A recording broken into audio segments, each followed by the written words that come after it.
ఇలాంటి సంఘటనలు మనం చాలా సార్లు చూసుంటాం. అసలు వీళ్ళు ఇంత ఓవర్లోడ్ వేసుకుని ఎందుకు వెళ్తుంటారా బాబు అని, ఇంకా ఇలా చేయటం వల్ల ఏదైనా ప్రమాదాలు కూడా జరగవచ్చు అని కూడా మనం అనుకుంటాం.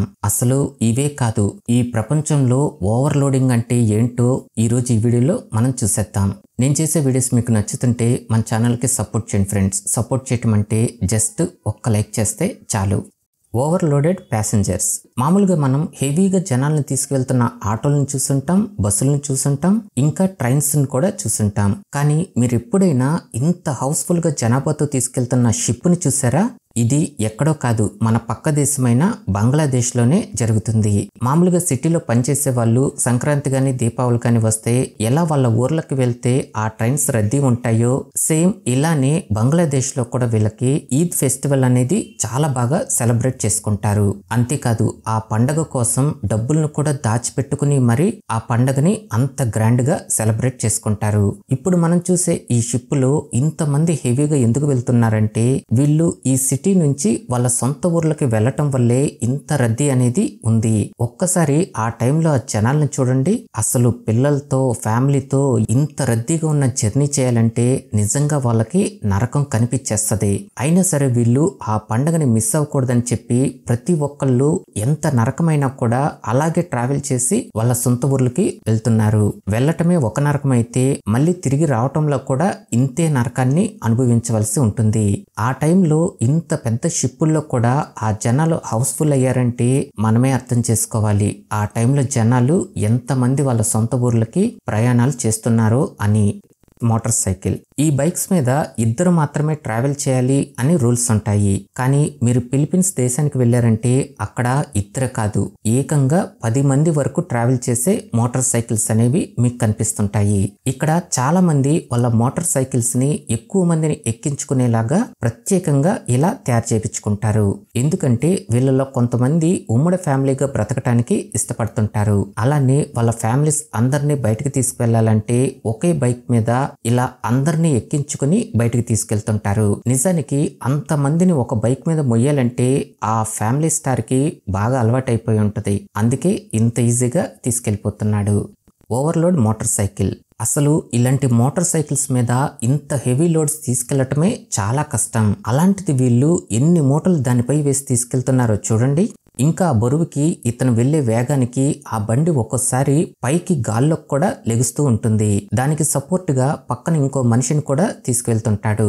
ఎవరికి ఏమీ కాదులే అనే ఒక్క చిన్న నెగ్లిజెన్సీతో వీళ్ళు ఇలా చేస్తుంటారు. కానీ నిజానికి ఏదైనా ప్రమాదం జరిగిందంటే అది వాళ్ళకే కాకుండా పక్కగా వెళ్లే వాళ్ళకు కూడా ఆ ప్రమాదం జరిగే ఛాన్స్ ఉంటుంది.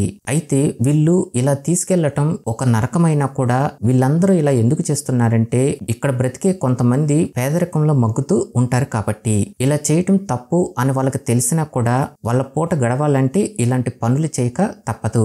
అంతేకాదు వాళ్ళ భారీ లోడ్స్ ని మోసుకు వెళ్లేటప్పుడు ఒక్కోసారి ఈ పోలీసులకు కూడా దొరికిపోయి ఫైన్లు కూడా కట్టవలసిన పరిస్థితులు ఎదురవుతుంటాయి. 18 పీపుల్స్ ఇన్ కార్. కరేబియన్ లో ఉన్న డొమినికన్ రిపబ్లిక్ అనే కంట్రీలో ఒక కారుని ఒక పోలీసులు ఆపటం అనేది చేశారు. ఆ కారు పేరు టొయోటో కొరల్లా. అలానే అది 90s కాలానికి చెందింది. అయితే ఈ కారులో ఉన్న వింత ఏంటంటే, వీళ్ళు దొంగతనంగా 20 మంది దాకా ఈ దేశానికి రావటం అనేది చేశారు. అది కూడా ఒకే ఒక్క కారులో. మామూలుగా ఒక కారులో ఎంతమంది పడతారంటే మహా అయితే 5 లేదా 6 ఇరికియచ్చు. కానీ ఈ కారు డ్రైవర్ మాత్రం ఇందులో ఏకంగా 20 మందిని ఇరికించేశాడు. అసలు ఒక్కసారి వాళ్ళు కూర్చున్న విధానాన్ని చూడండి. వాళ్ళు ఎక్కడెక్కడ ఇరుక్కుని కూర్చున్నారు. చూస్తుంటేనే మనకే ఆ డ్రైవర్ అసలు ఎలా ఇరికిచ్చాడ్రా బాబు అన్నట్లే అనిపిస్తుంది. అంతేకాదు 2009లో కూడా ఒక వ్యాన్ లో ఏకంగా 112 మంది పిల్లల్ని ఎక్కించి ఆ డ్రైవర్ పోలీసుల దగ్గర సన్మానాన్ని కూడా చేపించుకున్నాడు. ఇప్పటి వరకు మనం ఇలా ఇల్లీగల్ గా చేసినవే చూస్తే అసలు దీన్నే ఒక క్రియేటివిటీగా ఆలోచించి వరల్డ్ రికార్డ్ సాధించాలి అని ఇటలీకి చెందిన చీర్ లీడింగ్ టీం వాళ్ళు ట్రై చేశారు. అంతేకాదు వీళ్ళు ఇలా చేసి గిన్నీస్ వరల్డ్ రికార్డ్ ను కూడా సొంతం చేసుకున్నారు. ఇంత చిన్న కారులో వీళ్ళు ఏకంగా 20 మంది ఇరుక్కుని మరి ఆ గిన్నీస్ వరల్డ్ రికార్డ్ ని సాధించారు. Overload ship. ఈ చెక్క దుమ్మల్ని తీసుకెళ్లే కార్గో షిప్స్ అనేవి ప్రపంచం మొత్తంలో చాలానే ఉన్నాయి. అయితే వీటిలో తీసుకువెళ్లవలసిన బరువు మాత్రమే తీసుకెళ్తే ఆ షిప్ కి ఏ మాత్రం ప్రమాదం అనేది జరగదు. కానీ అంతకన్నా మోయలేని బరువు ఈ షిప్పులపై వేసి వాళ్లే భారీ నష్టాన్ని చూసుకుంటున్నారు. చివరికి ఆ షిప్పులు కూడా ఇంత దారుణంగా మునిగిపోయే ప్రమాదం కూడా ఉంటుంది. ఆ తర్వాత ఆ నీటిలో ఆ చెక్క దుమ్మలు మొత్తం కొట్టుకుపోయి వాళ్ళకే భారీ నష్టాలను కూడా మిగిల్చుకుంటున్నారు.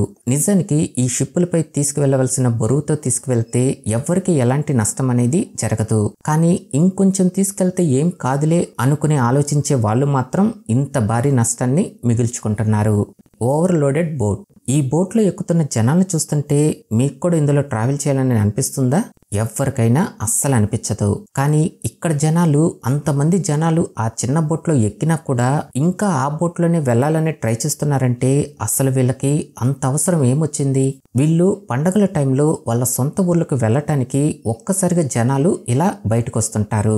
మనం ఎంత వెయిట్ చేసినా కూడా ఆ జనాభా సంఖ్య పెరుగుతుందే తప్ప అస్సలు తగ్గదు. అందుకే వీళ్ళందరూ చేసేదేమీ లేక ఇలా ఆ చిన్న బోట్లోనే ఇంతమంది ఇరుక్కుని వాళ్ళ సొంత ఊర్లకి ప్రయాణాలు చేస్తున్నారు. అది కూడా 20 మందో 30 మందో ఆ బోట్లో ఎక్కలేదు.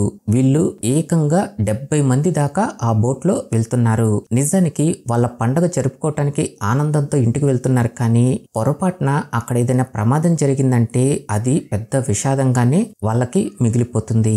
అంతేకాదు ఇలాంటి ప్రమాదాలు నిజంగానే జరుగుతున్నాయి కూడా. అయినా సరే వీళ్ళు ఇంత చిన్న బోటు అంతమందిని ఎలా మోస్తుంది అనేది కూడా ఆలోచించకుండా ఈ విధంగా వాళ్ళ సొంత ఊర్లకు వెళ్ళటానికి ఎగబడిపోతున్నారు. Overloaded bus. ఫెస్టివల్స్ వచ్చాయంటే ఈ రైల్లో బస్సులో ప్రయాణాలు చేయటం చాలా కష్టం. ఇక్కడ కూడా ఈ బస్సులో చూడండి, ఏకంగా బస్సు మొత్తం ఫుల్ అయినా కూడా చివరికి బస్సు పైకి ఎక్కి మరి అలానే బస్సు వెనకాల కూడా ఎలా వేలాడుతూ ఎంత దారుణంగా వెళ్తున్నారో. ఈ టైంలో పొరపాటున వాళ్ళలో ఎవరైనా జారిపడ్డారంటే వాళ్లకు చాలా గట్టిగానే దెబ్బలు తగులుతాయి. కానీ వీళ్ళందరూ తప్పక ఈ తప్పు చేస్తున్నారు. నిజానికి ఇది ఫెస్టివల్స్ టైంలోనే ఇలా జరగదు. కొన్ని ఊర్లలో రోజుకి 1 లేదా 2 సార్లు మాత్రమే బస్సుల్ని నడుపుతుంటారు. మరి అలాంటప్పుడు ఆ ఒక్క బస్సు కోసం ఇంతమంది జనాలు వెయిట్ చేస్తూ ఎప్పుడైతే ఆ బస్సు వస్తుందో అప్పుడు ఇంతలా ఎగబడిపోయి ఇరుక్కుని మరీ వెళ్తుంటారు. Overloaded train. బంగ్లాదేశ్ క్యాపిటల్ అయిన ఢాకాలో ఆ చుట్టుపక్కల ఉండే పల్లెటూరు మరియు పట్టణాల నుంచి ఏకంగా 2 కోట్ల మంది జనాభా వరకు వచ్చి ఈ ఢాకాలో పనులు చేసుకుంటూ బతుకుతున్నారు. అయితే వీళ్ళకి చాలా ముఖ్యమైన పండుగ వచ్చేసి ఈద్ ఫెస్టివల్. ఈ పండుగను వీళ్ళు అస్సలు మిస్ అవ్వరు. ట్రావెల్ చేయడానికి వాళ్ళకి ఆ టైంలో నరకం కనిపించినా కూడా వాళ్ళ ఫెస్టివల్స్ ని ఖచ్చితంగా సెలబ్రేట్ చేసుకోవాలని వాళ్ళ సొంత ఊర్లకు వెళ్ళటం అనేది చేస్తారు. కానీ ఇదే టైంలో 2 కోట్ల మంది జనాభా ఒక్కసారిగా బయటకు వస్తే ఎలా ఉంటుంది? ఇప్పుడు ఈ ట్రైన్ పరిస్థితి కూడా ఇదే. ఈ ట్రైన్లో ఆ టైంలో ఏకంగా ఆ ట్రైన్ పైన కూడా కూర్చొని వాళ్ళ సొంత ఊర్లకి వెళ్తుంటారు.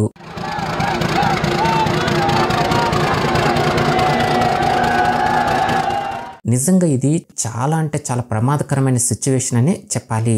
అయినా సరే వాళ్ళకి తప్పదు. ఎంత కష్టమైనా ఈ భయంకరమైన జర్నీని చేసి వాళ్ళ పండుగల్ని సెలబ్రేట్ చేసుకోవాలని వాళ్ళ ఫ్యామిలీస్ దగ్గరికి వెళ్తుంటారు. చివరికి ఇంజిన్ల మీద కూడా కూర్చొని మరి ఇంత దారుణంగా ప్రయాణాలు అనేవి చేస్తుంటారు.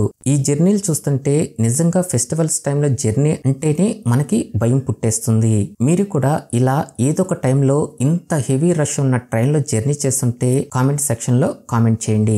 అలానే ఈ వీడియో నచ్చితే లైక్ చేయండి, షేర్ చేయండి. ఇంకా మన ఛానల్ని సబ్స్క్రైబ్ చేసుకోకపోతే ఇప్పుడే వెంటనే సబ్స్క్రైబ్ చేసుకోండి.